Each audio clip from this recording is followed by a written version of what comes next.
Once upon a time, there existed two kingdoms known as Onyenye and Onyeke.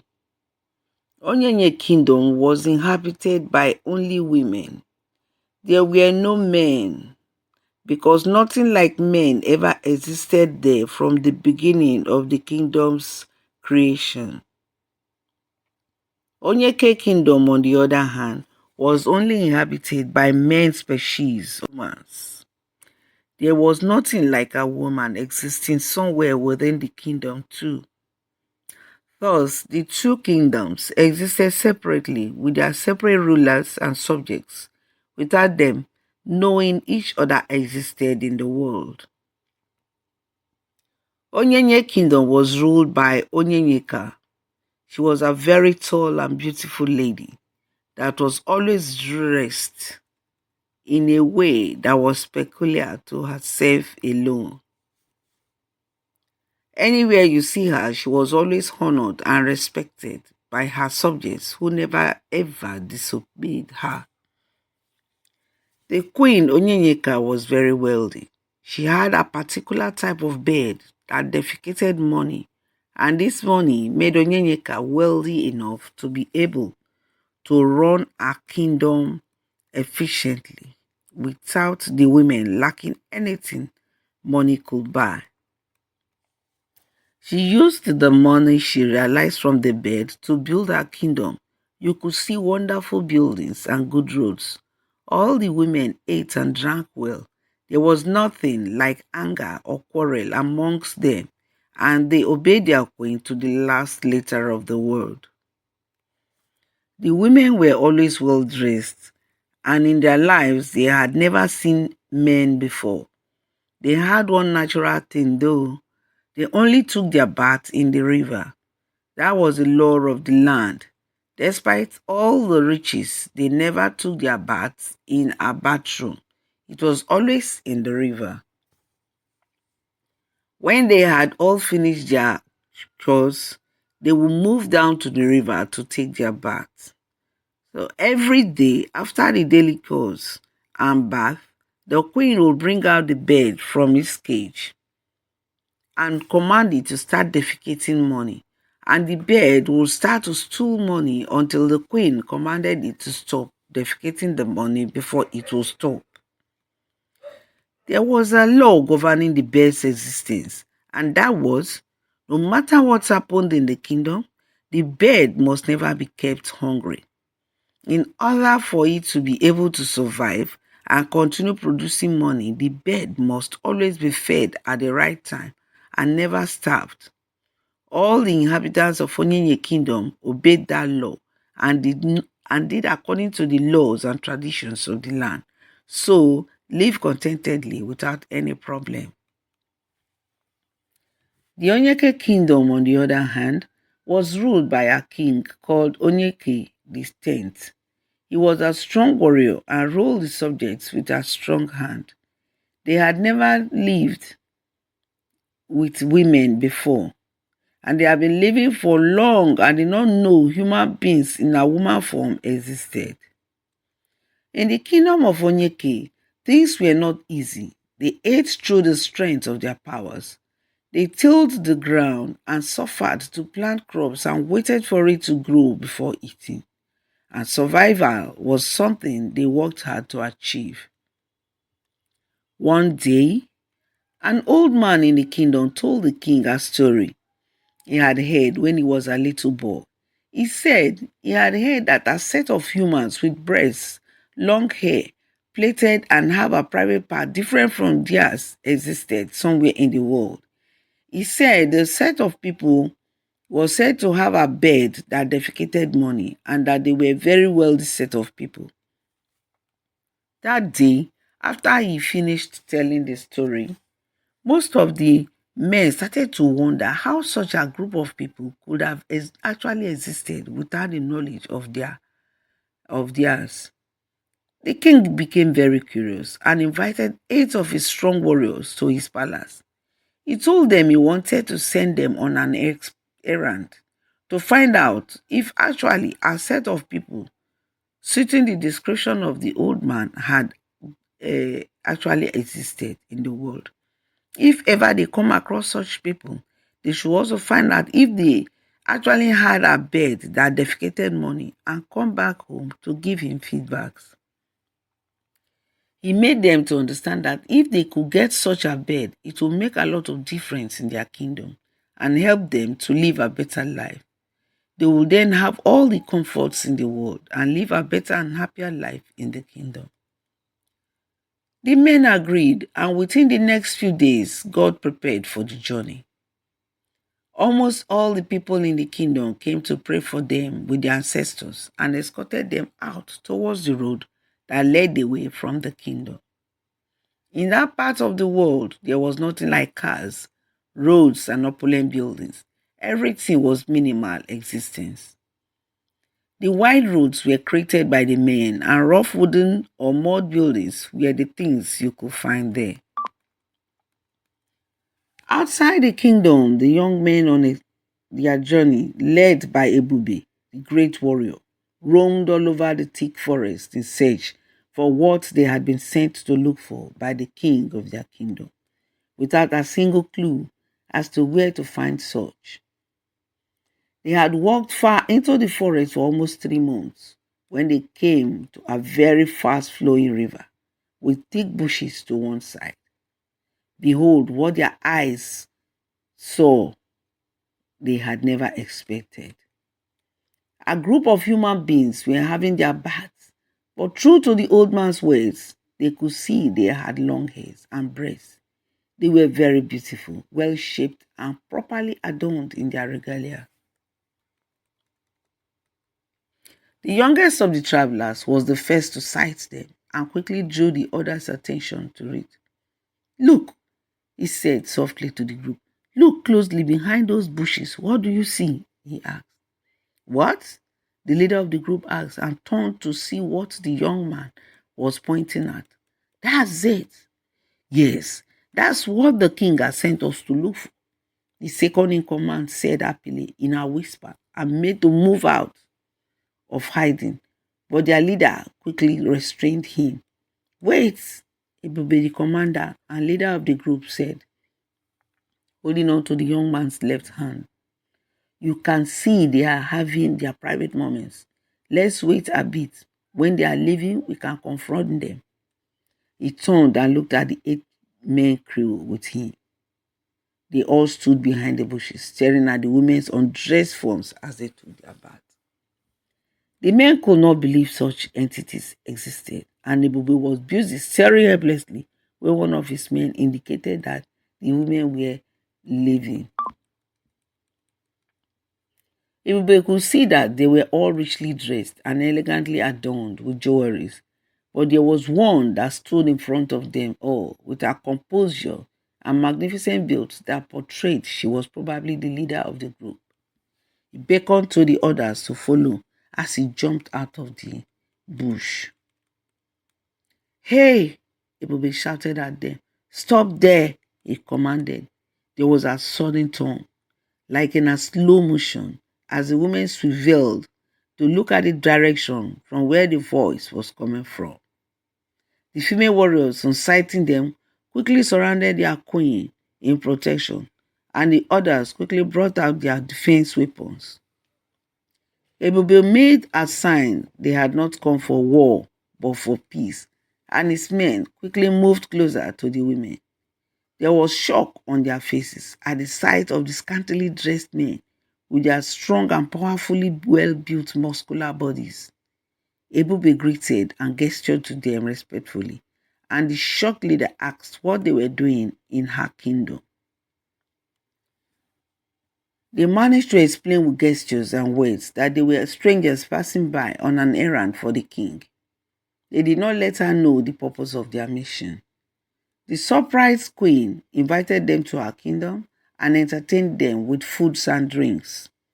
She asked them about their kingdom and they explained that there were only men existing there as there were only women existing in her kingdom. Ibube was able to find out that the women in the kingdom had a bed that could steal money and was very anxious to get back home to tell his king about it.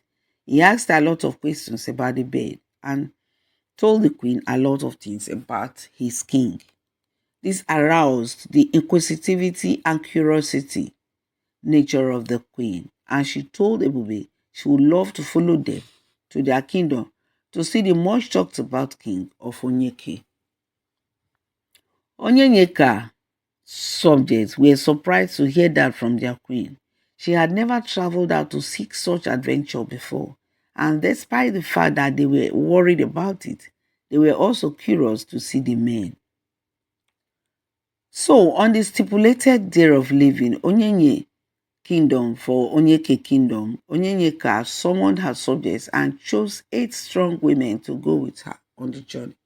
She told the deputy assistant commander-in-chief of her army to look after the bed and the palace with the other warriors in the kingdom. The bed was very precious to the kingdom, and there was no way she could carry it with her on the journey. The deputy assistant commander-in-chief of her army knew the laws that went with looking after the bed and looking after the kingdom. Despite that, the queen retold the laws and told her she must not fail to keep to them before she set forth. The two parties set out on the journey, and this time it did not take them that long to get there because they already knew the way. The journey took them only 1 week, and as they were getting close to the kingdom, Ebube blew the animal horn that heralded their arrival.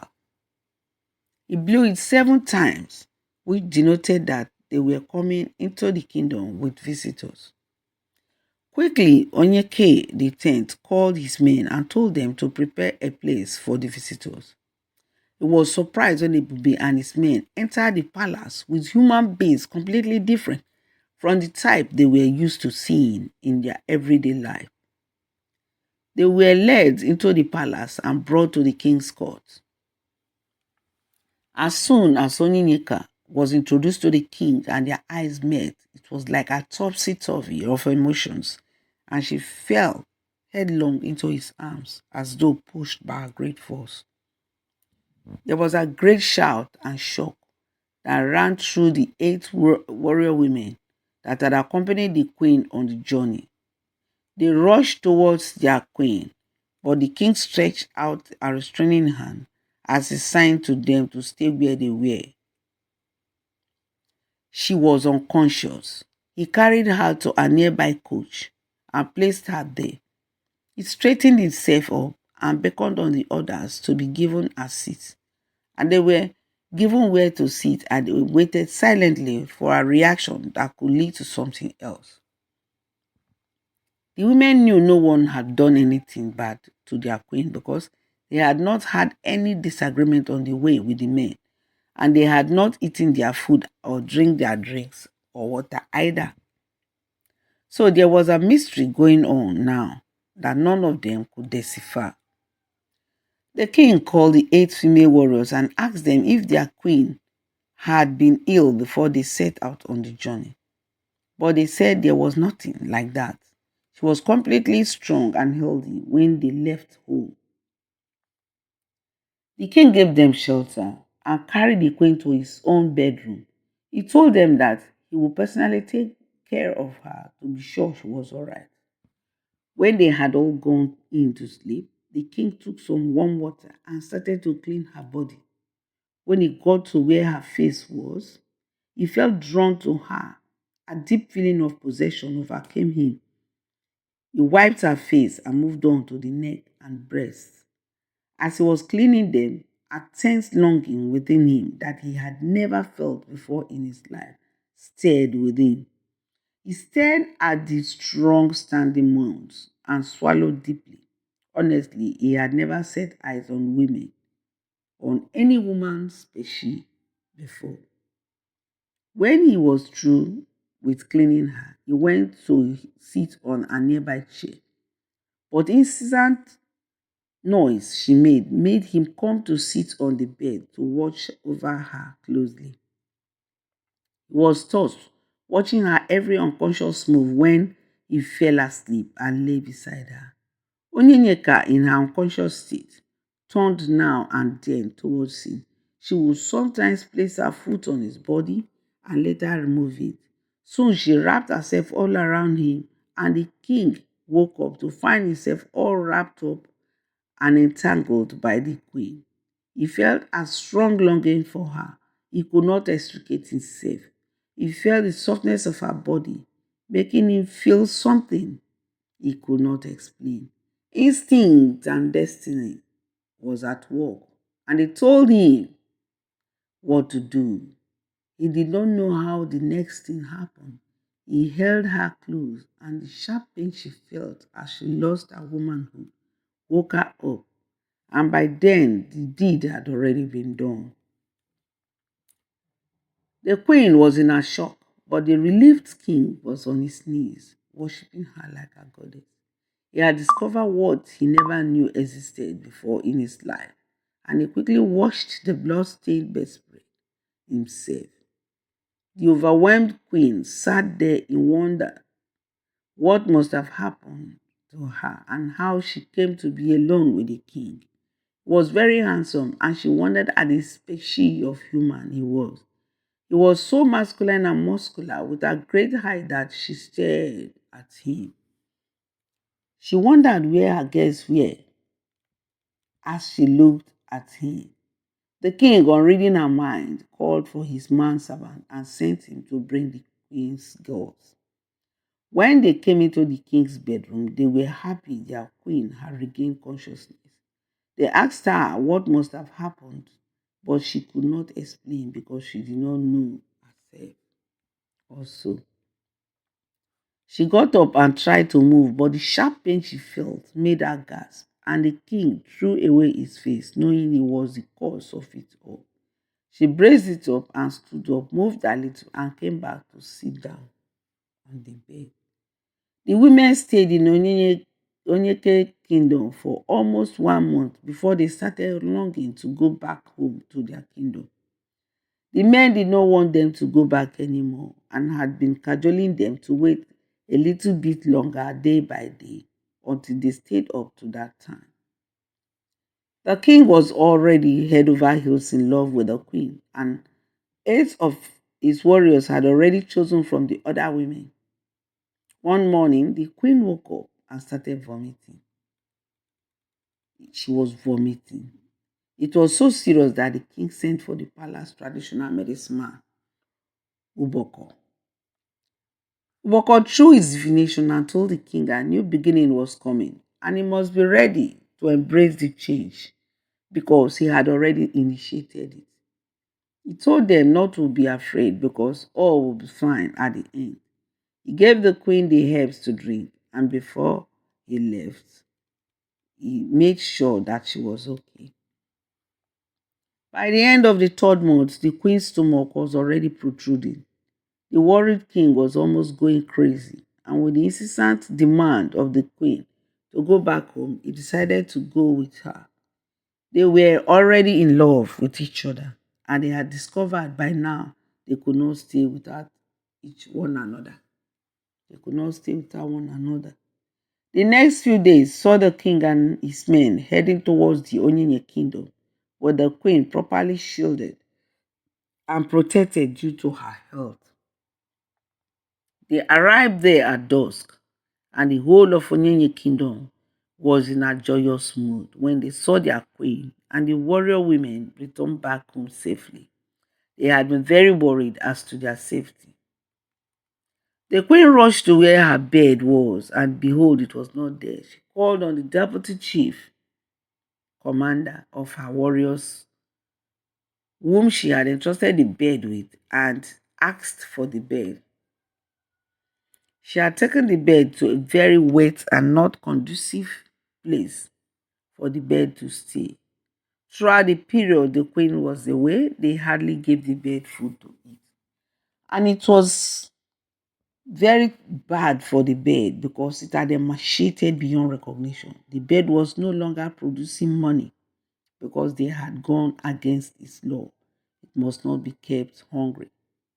The queen was furious. She took the bed back to where she normally kept it and within a few hours nurtured it back to its original self. Although the bed was still weak, it was able to produce some money, to the surprise of the king, who did not give the queen a breathing space, but had kept on following her all over the palace as though afraid she might disappear. The queen, in anger of what they had done to the bed, called all the women in the kingdom. She told them she had given them a simple law to keep, a simple task about the bed, which they knew already was the source of their wealth in the kingdom. And they had not been able to follow it just for the few months she was away. The source of their bread was not important to them, and they had shelved it aside despite her warnings. For that single act of wickedness and disobedience, she handed the bed over to the king of Onyeke kingdom. She gave him and told him that he should take it and look after it and never allow it to go hungry. She told him she was giving him out of love, and whenever he needed money, he should tell the bed to give him, and he will get the money. In anger, he also went to the women and said that for any of the women to benefit from the bed again, they will have to ask the men for assistance and get their help for whatever they wanted material wise from them. She told the men of Onyeke kingdom to choose any of the women, to pick their choices among them and marry them. And she merged the two kingdoms of Onyeke and Onyenye together. That was how Onyeke king and Onyenye queen came together to become the king and queen of the new kingdom known as Onyekeye kingdom. Few months later, Onyenyeka gave birth to a baby boy. And 2 years later, she also gave birth to a baby girl. That was how women started to live together with men and depend on them for almost every little thing they needed in life. And that was also how marriage and giving birth to children also started. That's the end of the story. Please subscribe and press the notification bell so that you will be the first to get notified when I release a new video. Thanks for watching.